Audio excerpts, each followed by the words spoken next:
Hey, hi everybody, and welcome to the webinar.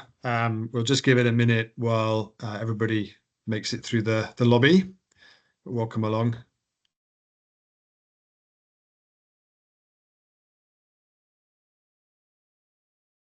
Right, I can see people starting to make it through the revolving doors. So, hi everybody, welcome to our webinar today on engineered removals. I'm Owen Hewlett. I'm the Chief Technical Officer at the Gold Standard Foundation. There's a lot of familiar names and faces in the attendees and on the panel today. It's lovely to see so many friends and allies of the foundation and some new faces too.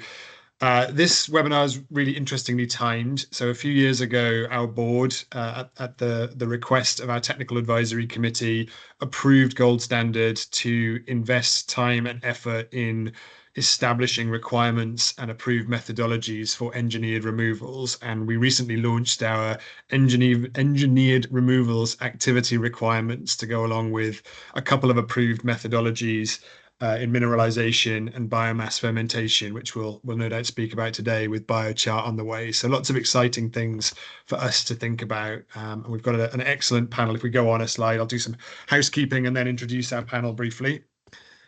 So just so everybody's aware, webinar is recorded. We do plan to post it afterwards, and we will share slides with everybody. That's always the question that makes it into the Q&A box first. So let's see if we can be the first webinar that doesn't have that question. We will share everything after the webinar. But please do put any questions you do have in the Q&A box. We're really aiming for a good, well-rounded conversation that goes deep enough that anybody can follow, but not so deep to lose our audience. So looking forward to hearing the questions you might have for us or our panelists. If we go on a slide, I've really got some exciting guests today. So firstly, one of our own, Fiona Pereira of Gold Standard, to give an overview of what Gold Standard has been up to in this space. And many of you will have met Fiona at various technical working groups or on webinars and events recently. So I'm super excited to hear what Fiona can share with you all today. And then an August panel of guests who I've known for some time, all in their own different ways, in the removal space before it was cool.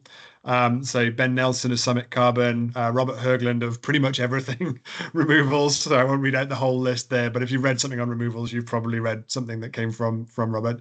And Simon Manley, who I actually know probably the earliest of all in this space, a fellow Bristolian, and super excited to hear what you've all got to say. If we go on one more slide, I just want to say a few words about where we are in this agenda, and then a little bit about what what Gold Standard brings to the party in the CDR space.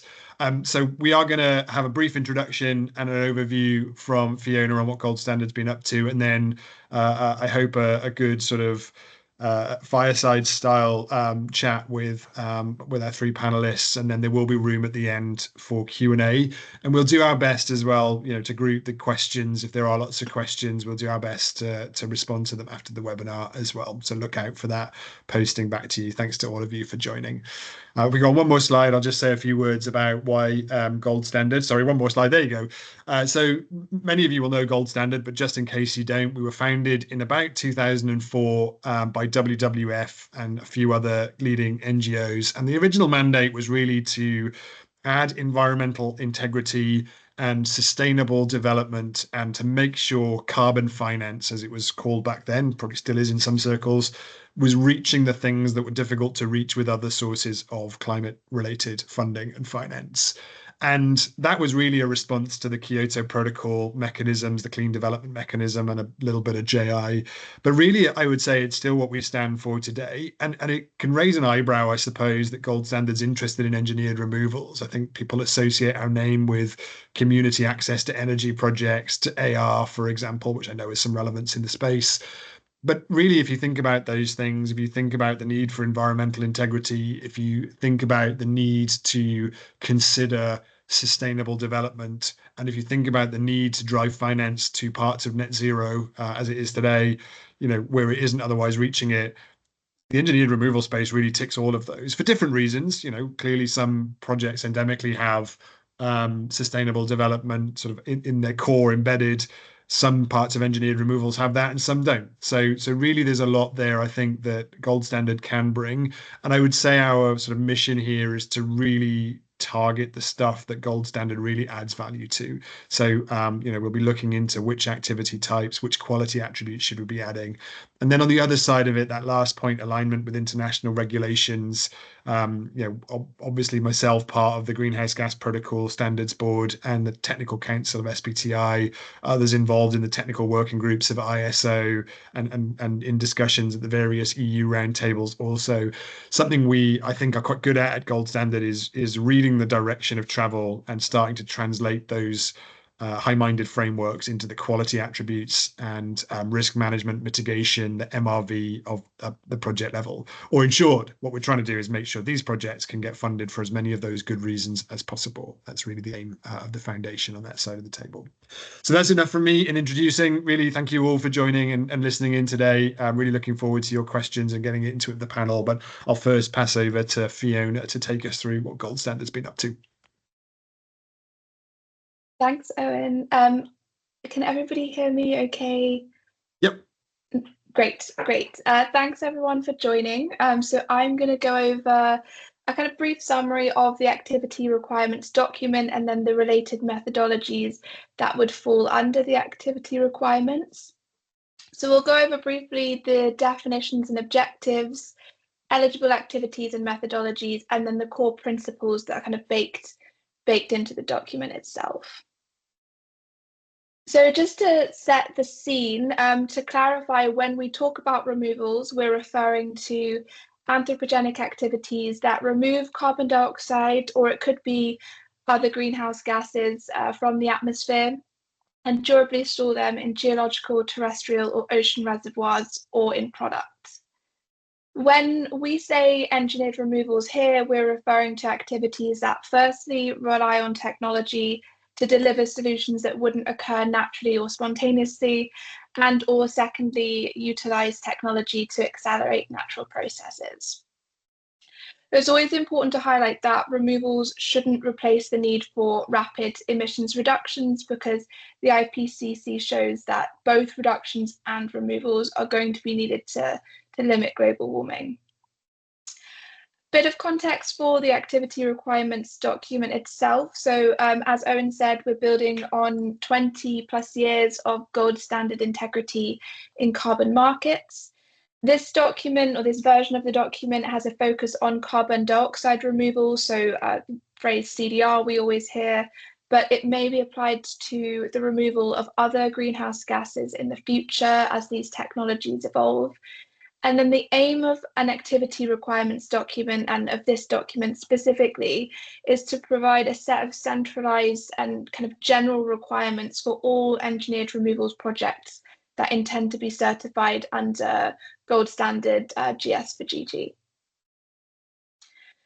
Looking at eligible methodologies that will need to comply with the engineered removals activity requirements, we've mapped out some key CDR pathways here and have divided them into holistic solutions. So these are kind of end-to-end capture and storage activities, typically occurring in an open environment, and then modular solutions where we have discrete capture and storage modules or solutions, and then these often happen in closed systems and require transport element between different sites typically.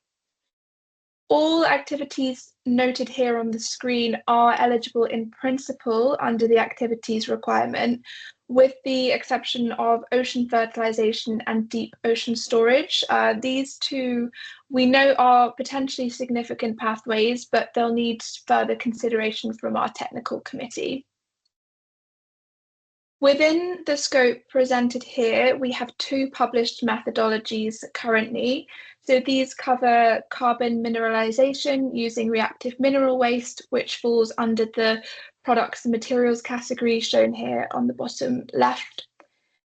And then we also have geological storage of biomass emissions. So this methodology originally focused on biomass fermentation with then geological storage of the CO2, but now open to other sources of biogenic CO2, such as BECCS projects. We're also developing, as Owen mentioned, a biochar methodology and an accompanying tool for sustainable biomass sourcing.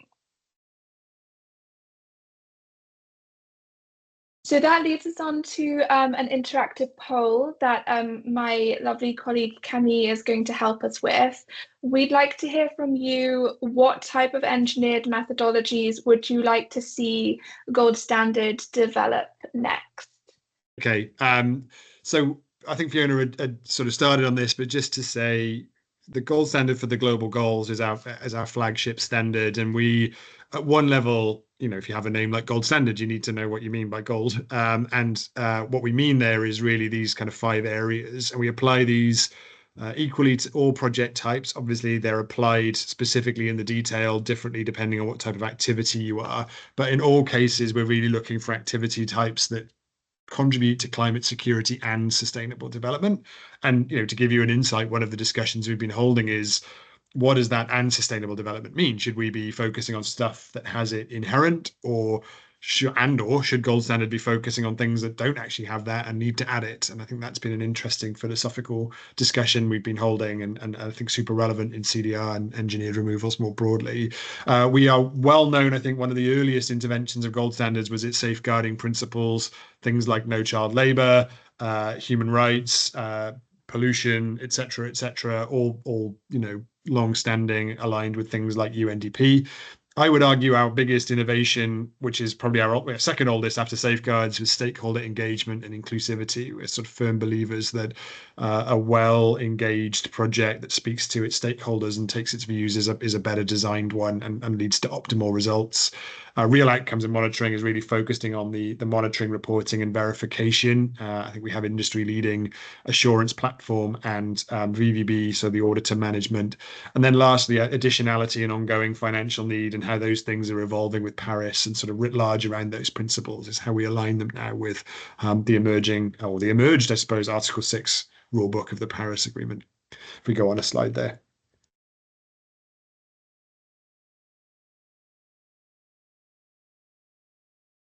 Here we go. So really just a slightly deeper dive on those core principles. We aligned our standard, as the name implies, for the global goals with the SDGs back in about 2016, 2017, when the latest version was launched. And so communicating all, including climate mitigation outcomes, SDG 13 has been part of the standard for coming on for 10 years now, and I think is really useful framing that we can be consistent with international norms. I think on I won't say too much more about the safeguarding side of stuff, other than to add what's been really heartening, I think, in the carbon markets and in the engineered removal space is the normalization of safeguards. There was a time in my career when safeguards were considered a premium, and it always made me cringe. I mean, just saying that sentence out loud makes it sound pretty absurd. So having that safeguarding as normalized in the carbon market has been a super benefit. And then I've already mentioned stakeholder inclusivity. One thing that I would add there that we're seeing more and more to follow from Gold Standard is a gender responsive standard. So I won't share too much about that today. That's its own webinar series, I suspect, but look out for that in the next 2 years. If we go on a slide there. Speaking of monitoring and verification, I think everybody that joins a webinar like this is somewhat familiar with methodologies and audits, so I won't spend too long on that. I did want to say though, and kudos really, I guess it's a sign of the times, but also the relative new kid on the block nature of engineered removals is the digital side of that. So we have a whole digital MRV program that's up and running, and I would say most of the activity types in this space start with digital MRVs, the digital collection and passing of data and how it's audited. So most engineered removals proponents start with that in mind as sort of digital MRV natives, to borrow another term. And then on the additionality side, I think one of the interesting things about engineered removals is the nature of the activity type speaks to its necessity and generally, not always, but often being outside of the productive economy or having little other purpose than to serve the mission of averting a climate disaster. But there's lots to think about there in terms of Paris alignment and the ratcheting of ambition with Paris. And you'll see from us in the next month some more to come on that alignment. If we go on a slide there, and then I'll flip to the panel.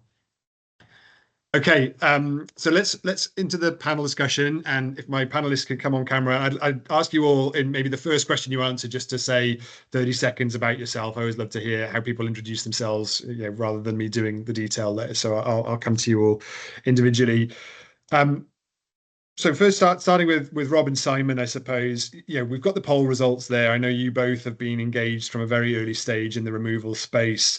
Where are we? I mean, maybe just give us an overview of the sort of most common removals types, Rob, and what's underserved, and what should we be thinking about in sort of bridging that gap? How big is that gap? How should we be thinking about it? Maybe start with you, Rob, and then come to you, Simon. Sure, thank you. So Robert Höglund, work with different things here in the CDR space, both Milky Wire, which is an impact platform that support CDR projects and other climate projects supported by companies, and then CDR.FYI, which tracks all the data in this durable CDR space. So if we look at the CDR.FYI data, you could see that by far the most common project type is biochar.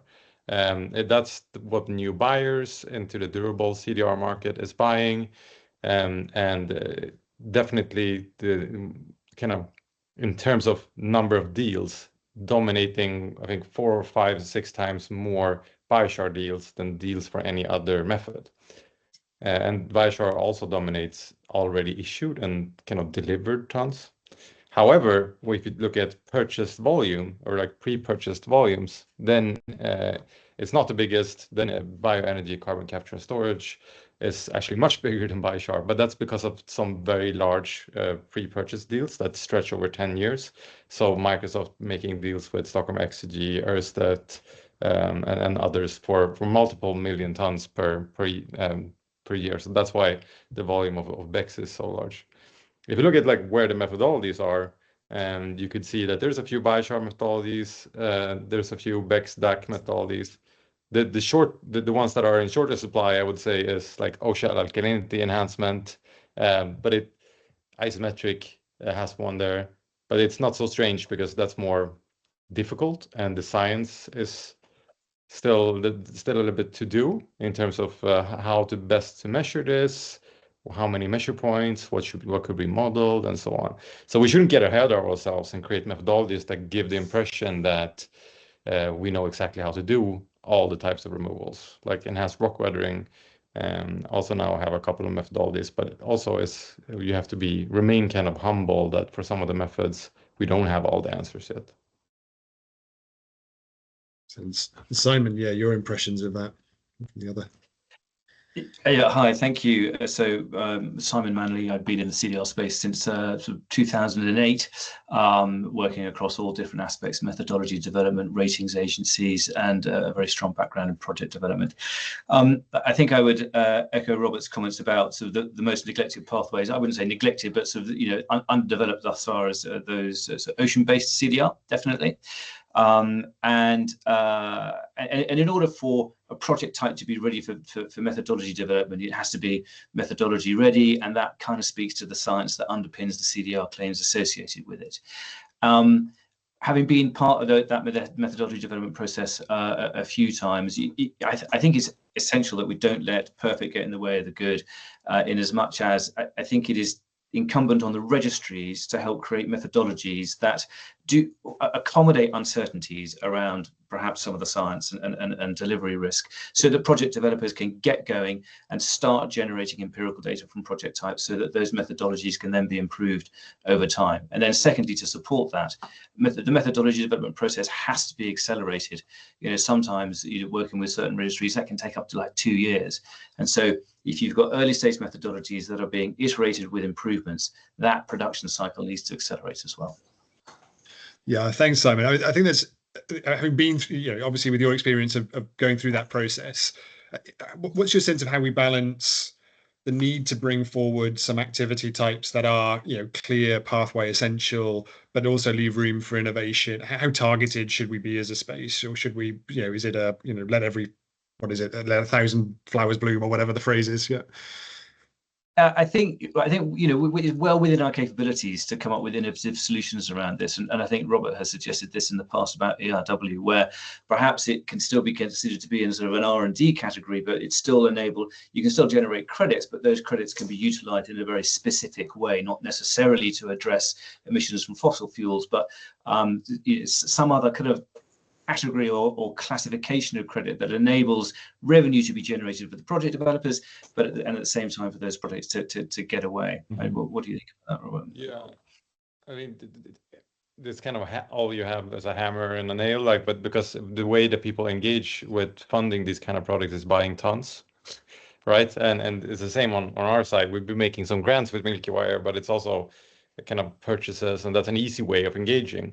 And then if that's how companies want to engage, having that kind of proposal, as you said, Simon, of like research tons, we call them when we've been buying enhanced rock weathering since 2022 from Milky Wire, and then kind of call them research tons. And this year with our enhanced rock weathering purchases, we went out and asked for research proposals that still generate tons, but kind of had a minimum level of tons that we were sure these deployments would deliver, and like only hold them into account to kind of deploying the rock and that minimum level, and then any potential extra tons would still go to the buyer, but wouldn't be held against the supplier, so that they can really use the most stringent MRV method and not having incentive to kind of overcredit.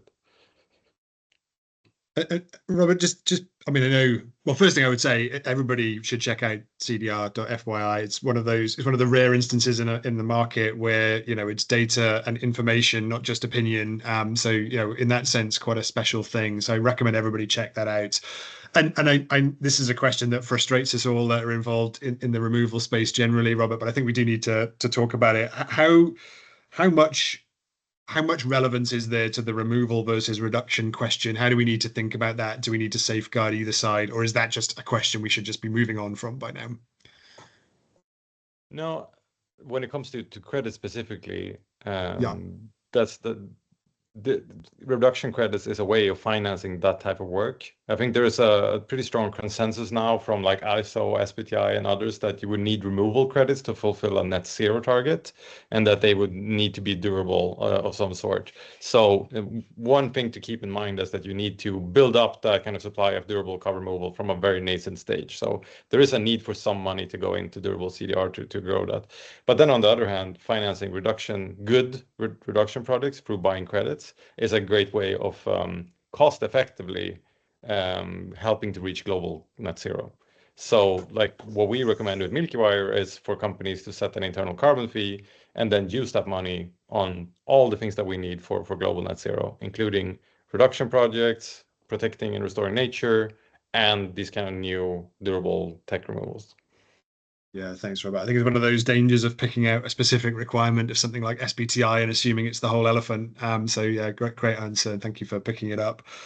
Maybe coming to Ben and Simon too as sort of proponents in this space. Well, actually, Ben, maybe if you want to, as part of this, introduce yourself and maybe say a few words about the methodology you had approved and the work you guys do. But I was really zoning in on the sustainable development, inclusivity, safeguarding side of stuff as well here. And how important has that been to you? What are your observations? What do we need to do more of? Is this stuff we can learn from your work there? Sure, thanks, Owen. Ben Nelson, I'm with a US project developer called Summit Carbon Solutions that's doing an industrial scale project related to waste biogenic CO2 capture and storage. I was the lead in developing the biomass fermentation methodology that Owen mentioned earlier. On SDGs, how can they get incorporated into the project design from the beginning? I think Gold Standard's unique in requiring 2 SDGs in addition to 13 to be monitored, quantified, and verified as part of going through that standard process. I'm not aware of any other standards that are doing that. And my fundamental view is you don't achieve what you don't track and measure. And so I think continuing to do that's important. I think removal projects are very different. They're all going to have very different co-benefits depending on the project design and what you're going after. and continuing to require and encourage tracking and measuring and verification of those outcomes and ensuring that they're real. Just it gets project developers to incorporate those co-benefits as part of the integrated project design from the beginning. Thanks. Yeah. And Simon, I mean, obviously, since 2008 is a long time to be in any space, but it is the entirety of this space, I think. So how has that conversation evolved since your time involved? Are people willing to countenance that work? How is it? How do you see it? Well, I think the just to sort of build on Ben's point, which is that having projects that deliver on, let's say, non-carbon or SDG benefits become the market norm, I think is essential as well as commercially attractive. And going back to 2008 and sort of the bad old days of offsetting, offsetting projects always had a sustainable development component to them, right? It was all about knowledge transfer and technology transfer, etc. And why it's essential, and I know this is uncomfortable, but in our mission to remove 10 billion tons of CO2 from the atmosphere every year by 2050, we are falling woefully behind. Robert's website will tell us that we're 0.4% along the way with that journey, and of the 38 million tons of CDR credits that have been sold so far, only 2.4% have been delivered. So I think we can expect temperatures to rise more than 1.5 degrees centigrade, and with that will come some pretty serious sort of negative ecosystem impacts.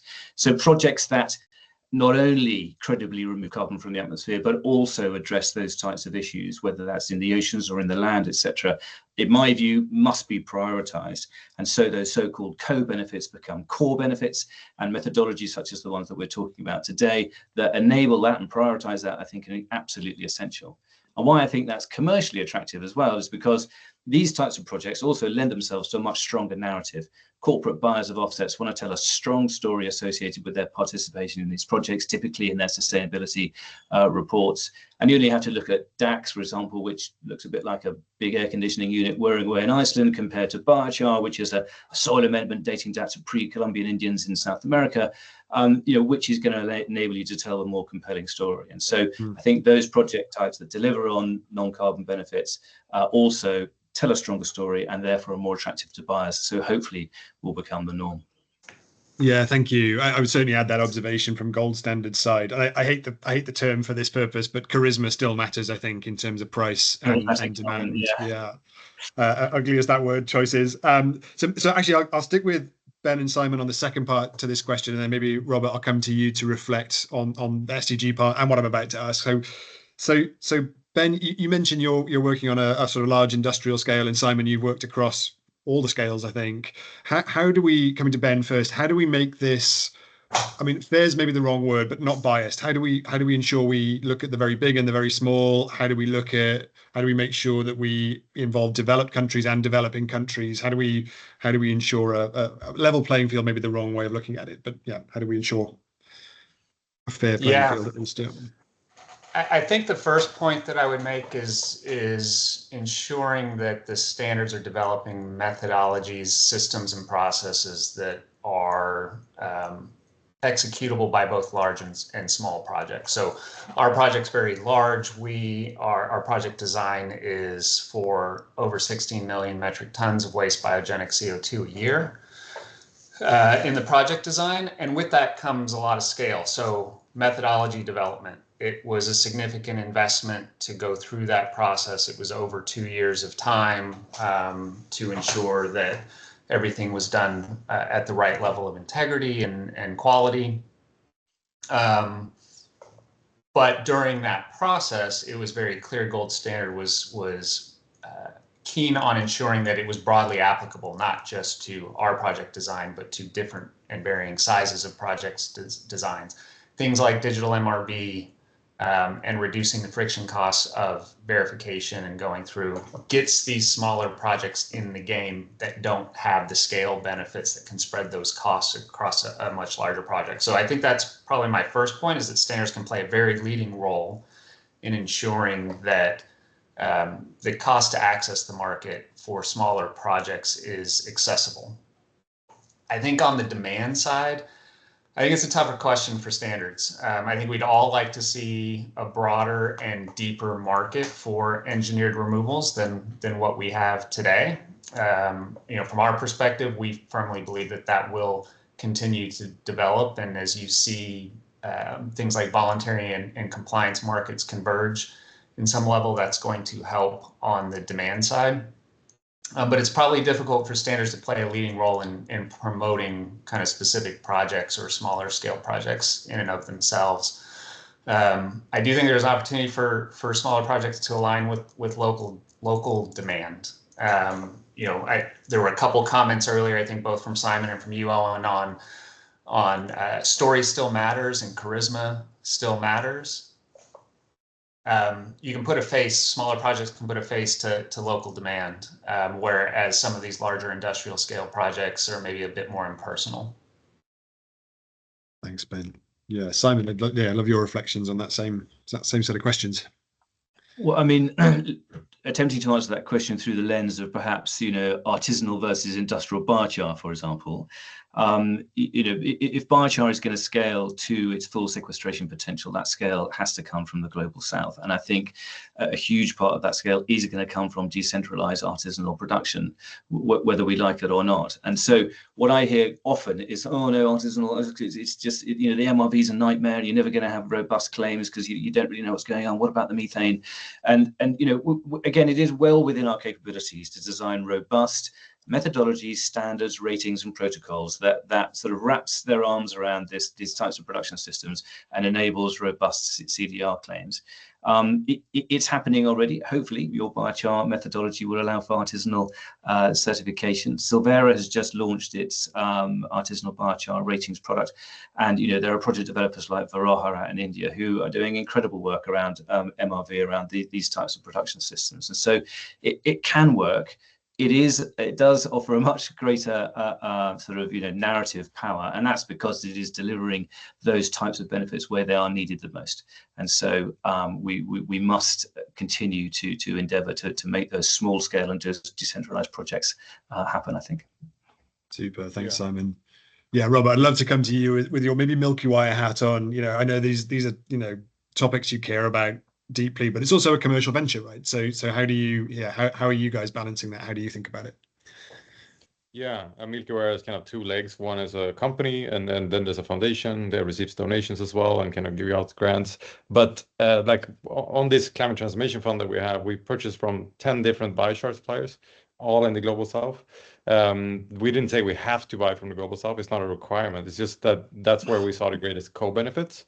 And like all else equal, we'll definitely want to see financing projects where it's not just a carbon benefit, and it's not more expensive to do so. So it definitely kind of a no-brainer for us to support those projects.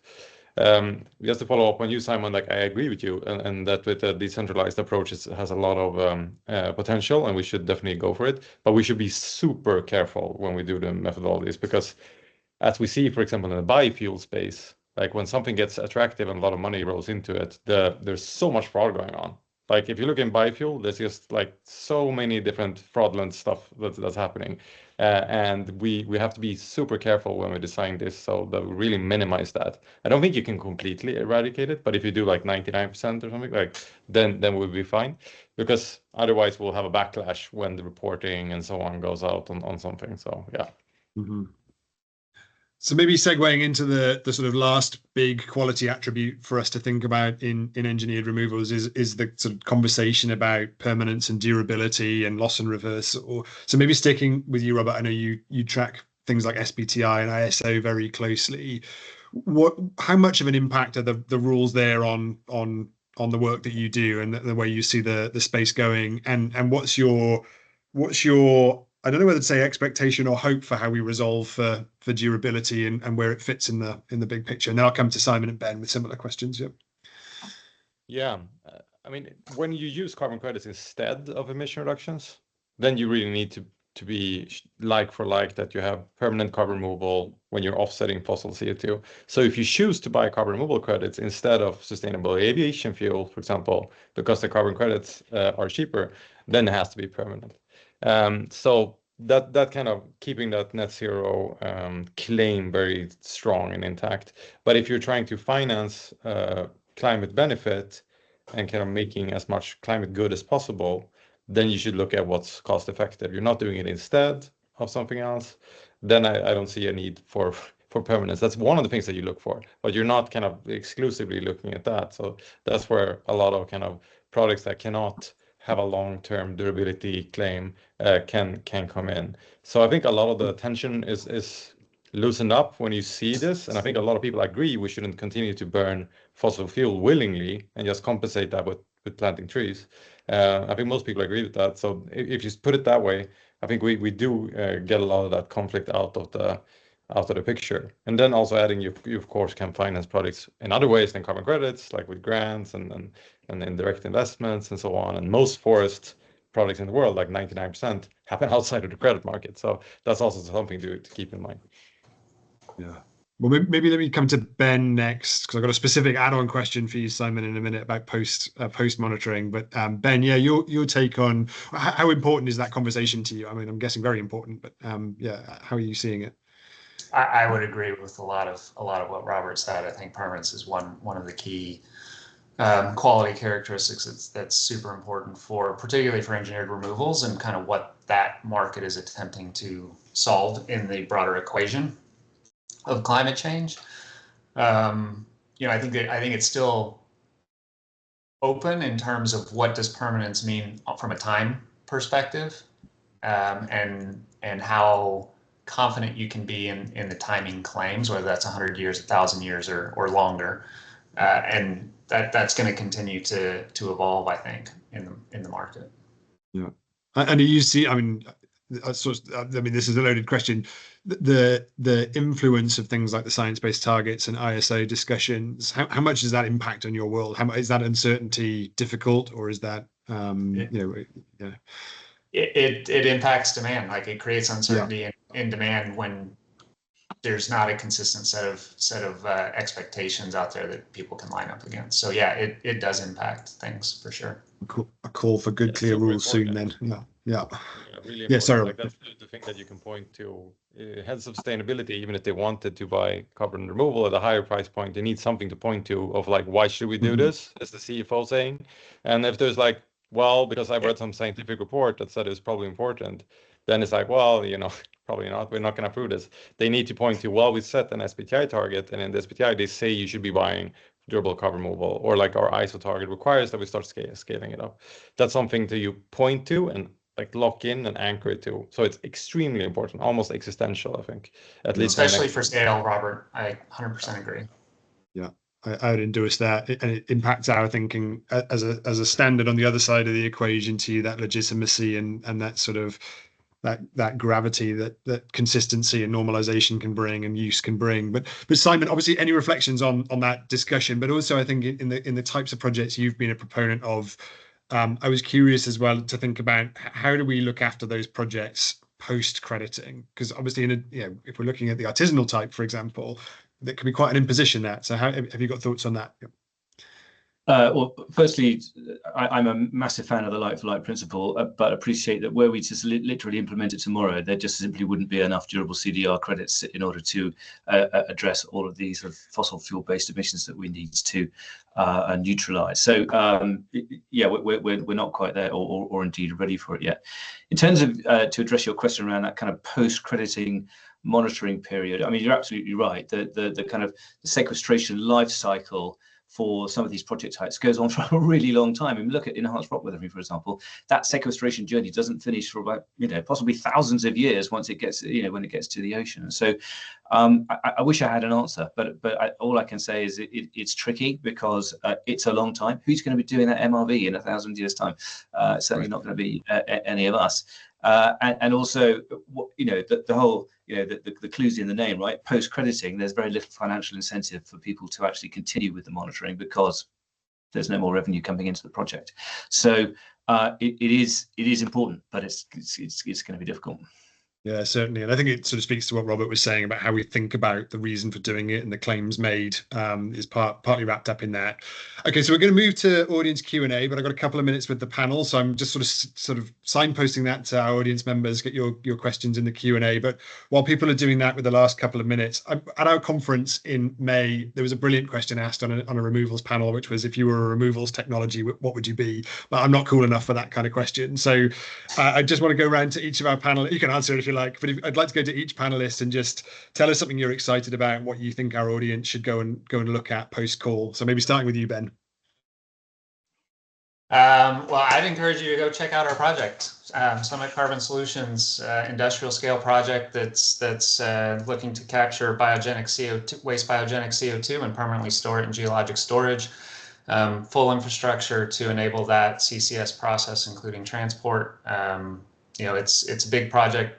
Takes a long time to get to the end there, but we're working at it every day to get there. So I would encourage your audience to go check that out. Thanks, Ben. I'm sure we can put the links into the post wrap up. Simon, come to you next. Without sounding too much like a creep, I'm really excited about the gold standard participating in the durable CDR market, and honestly not just saying that, but I would say the challenge to you guys now is, if you want project developers to utilize your methodologies, it's all about your engagement model with those project developers. If you look across the different registries, it's about what's the cost of the project developer, how keen is your customer service, how helpful are your team to getting that certification process done in the quickest amount of time possible and painlessly as possible.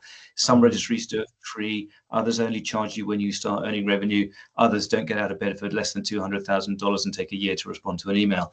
And where you fit in that spectrum is absolutely essential to the kind of traction you'll get from project developers. Super, thanks, Simon. And finishing up with you, Robert. Yeah, good question. I mean, I'll start with what you can do, like depending on if you're a supplier or using engagement in some other way, but start buying CDR yourself. Like you can do so a few tons, like you can afford it. It will make a difference for some small suppliers and kind of create a bigger market. And then engage in like answering the consultation for SBTI, and then later on like ISO. Talk about it wherever it's relevant, like within your company, kind of with politicians. I think there's way too few people in CDR who engage in that kind of wider policy lobbying and so on. And other kind of entities have very strong voices, but the CDR kind of community doesn't really that much. In the US maybe, but there it's a kind of a difficult environment. But so that's really something to do. Yeah, in terms of looking forward to, it's there's a lot of things going on. I'm looking forward to seeing things happen in reality. Like there's been a lot of pre-purchases. We made 40 pre-purchases from Milky Wire, right, with different CDR suppliers, and now we're starting to see deliveries. And then next year, I think we'll see many of them actually start removing the CO2 and put it in the ground with using DAC and so on. So that's something to look forward to. Super exciting, accelerating space, that's for sure. But with real world, tangible things to go and look at, I think that's a big takeaway. We've got Fiona back, which is great. So maybe Fiona, if you're able to share some of the Q&A, hopefully. Yeah, sure. Excellent. Sorry about that. I think when I tried to close the poll, my computer crashed. So I think democracy wins is the message there. But I'm sure you're in good hands with Owen. Yes, so I think quickly we'll go through the results of the poll, which I think rock weathering and ocean-based solutions came out on top. So that's really interesting to hear. They've come up a lot in the panel discussion, and then some of our discussions before. With ocean-based, we're looking at ocean alkalinity and ocean storage was specified as well. And then, of course, we have DAX came up kind of as more of a minor one, but still very important. And then BECCS and forest-based, which came up. And I'd just like to note that we have these already. So if you're working in that space, then you don't need to wait for us to develop a methodology. And then nature-based options as well, as kind of a more general topic came up. So looking at some of the questions, we had a few sent through beforehand, and then there's a few in the chat as well.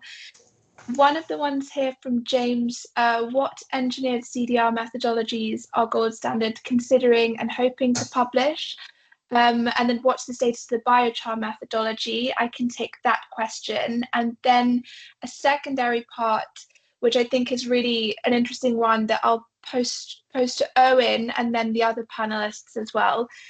As standards are establishing themselves as the CDR standard, what role does gold standard have to play? So quickly first on the methodologies that we're considering and hoping to publish, well, anything on the eligible list that's within the activities requirement document, but also that was shown on the screen earlier in the webinar. These are all eligible in principle, so we're open to writing methodologies on any of these topics. Like I mentioned, with the exception of some of the ocean-based ones that we'd need to take back to our advisory committee just to get their insight on the latest science. And then for the biochar methodology, there's been a bit of a delay while we look to try and align with some of the new best practices coming out under Article 6.4 and the new gold standard methodology requirements, but we're hoping to get a document posted for public consultation by the end of the year. And speaking to what Robert said, it's going to be really important to get a range of stakeholder inputs on that from across the scale of project developers as well. So we want this, as Ben and Simon have touched on, to be a methodology that's applicable across multiple project scales to help scale up in all of these areas. So then I'll hand over to Owen then, if you want to give us your thoughts on what, as other standards are establishing themselves as the CDR standard, what role does gold standard have to play? Yeah, sure. And I'll ask colleagues as well on the panel, just because one of the points I'll make is around the Paris Agreement and country level action. So any reflections on that from my fellow panelists would be welcome too. So I don't think gold standard should be thinking it becomes the removal standard. I don't think that's a very healthy way for an NGO like us to be thinking anyway. What we're really trying to do is be effective and add value. And I think if you look historically at what we've done there, we mentioned it earlier around sustainable development, safeguards and engagement, trying to make sure money gets to underserved parts of the market or underserved project types, but also supporting innovation, like some of the stuff that Ben has brought forward, for example, and that Simon is working on. So I think all of those things are relevant. But two, I would really want to zone in on. One is to say, we mentioned things like SBTI and ISO today. Gold standard is extremely well placed to be on top of those conversations, indeed influence those conversations in the right way with a high-minded, legitimate sort of hat on. And you can be sure that our standard will reflect that, such that if you buy those things, as issued by gold standard, they will matter in those contexts because we're right across that. And I think the same goes for thinking through alignment with Article 6 of the Paris Agreement. And we have a whole program, which is a whole separate webinar series on how to do that. But you can also be sure that the credits issued by gold standard will be Paris aligned and Paris relevant over the next years. So those two things, there's a lot of important aspects to whether a credit is sold or not, but two that will really matter in the next few years will not being, we'll be maximizing opportunity and minimizing the risk of stranding. And those things are underwritten at gold standard, I would say. But yeah, any reflections on interface with the Paris Agreement and country action from panelists would be really welcome there. If you have any, there's no pressure. I'll make a comment, not directly to your question, Owen, but to the original question is, I would agree with you that there's not going to be one standard for CDR. And my personal point of view is that there's too many standards and there's new ones popping up all the time, it feels like. And I think that gold standard can play a role in demonstrating what great looks like. You guys have a long history of being in this space, and applying those principles and requirements to the CDR space can show others what great looks like, and continuing to be a leader. Yeah, on the connection to Paris Agreement, if you as a voluntary buyer purchase carbon removal credits or any credits from a country, and it's not part of Article 6.4, you're not doing a corresponding adjustment or anything like that, then it's all else equal, higher ambition if that country is not accounting for the carbon removal and using it to fulfill their targets. It's not a problem per se with double counting, because you're not doing any harm with the removals. You're maybe financing that country to reach its climate targets, which is a good thing to do. But all else equal, it would be better if you kind of push the country to raise its ambition by financing removals in it. So, I mean, if Denmark or Sweden is using the BECCS tons that is being financed on their territory, they are to fulfill kind of climate targets, then there is a risk that sort of they would have done other things to meet the climate targets, like, you know, have tax on flights, which was now removed in Sweden and so on. So like, but that's more, that's not about integrity, it's about a potential to raise ambition. So I would urge countries like Iceland, Kenya, others that may have more flexibility to be explicit about that and saying like, we're not going to account for this. We're not going to use it in our country target fulfillment. There's no risk you're displacing. Even if they're not issuing corresponding adjustments, they could sort of make that kind of statement. Sure. And then we have a question that I think follows on really nicely from that, and then a couple of points that were raised, especially by Owen and Ben. Where do you see standards in the CDR market harmonizing? And I guess, where would you like to see them harmonizing? And then where do you see them diverging, and where could that be a potential problem? Yeah, Simon, please. Just on the sort of the one standard to unite them all topic and the sort of harmonization question, I have heard from project developers that they are viewing what's being developed out of the EU through the CRCF as a potential industry standard for methodology development, and with some project developers even holding back on seeking certification with other registries until those methodologies have been approved, on the understanding or their sort of assumption that then the VCM methodologies will fall in line with that. And so that's something I think is important to watch, and I don't know where sort of gold standard will land on that. Yeah, I think there's Robert, go ahead. No, go for it. Okay, I think there is also a need for independent analysis of registries, like not a meta registry, but at least some kind of scientific and third party looking at and comparing and looking where they might fall short or not. And I think consistency and sort of normalization of certain parts of the market, you know, it breeds cohesion and the language a market speaks, and that can snowball and create demand. But it also gives people confidence that, as I said earlier, you know, we're meeting the requirements of things like SBTI or whatever it is. And so we've seen things like the core carbon principles from ICVCM. I think core is a good word, actually, because one thing you could lose with overly consistent rules is that ability to innovate and add and you know, find those efficiencies. So I think consistency is this is again charismatic, to borrow my earlier phrase. You know, consistency is all about making sure the floor is right. You know, you don't want anything beneath that, but you do want to innovate above that and look for more quality and more stories and more innovation, new project types. So yeah, consistency can really help grow a market, and if done right, doesn't have to limit innovation, I would say. Great, and I think we've got time for one more very quick question from the Q&A section before I give back to Owen to wrap up. So I see one from Eric where it says, why not forest-based CDR? So we do certify and promote forest-based CDR as well, and the whole suite of nature-based solutions. We have methodologies for these, so our ARR, mangroves, for example. We're working on sedimentation and then also microbial mineralization, but these just aren't covered by this activity requirements document that we've covered today. So the document today will only cover engineered based, whereas we have other activity requirements that have different kind of necessary safeguards and principles for the more nature-based solutions. So I hope that answers your question, Eric. And then I'll hand over to Owen to wrap up. So thanks, everybody. Thanks, Fiona. Yeah, it really falls to me to say thank you to everybody. So thanks to the Gold Standard team, Cami and Laura and Fiona and Tom in the background. And thanks to my panelists, Ben, Simon and Robert. I would urge everybody to go and check out everything that was said. So go and check out Summit Carbon's work and the new methodology from them.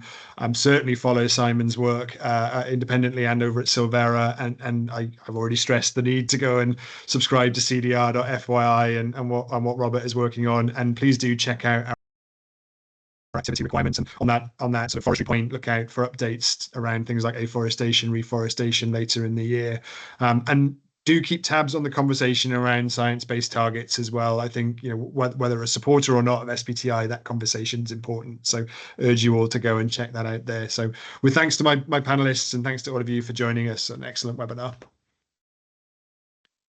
Thank you. Thanks for the invite. Thanks very much indeed. Bye all. Thanks, Thank you. everyone. Bye. Bye.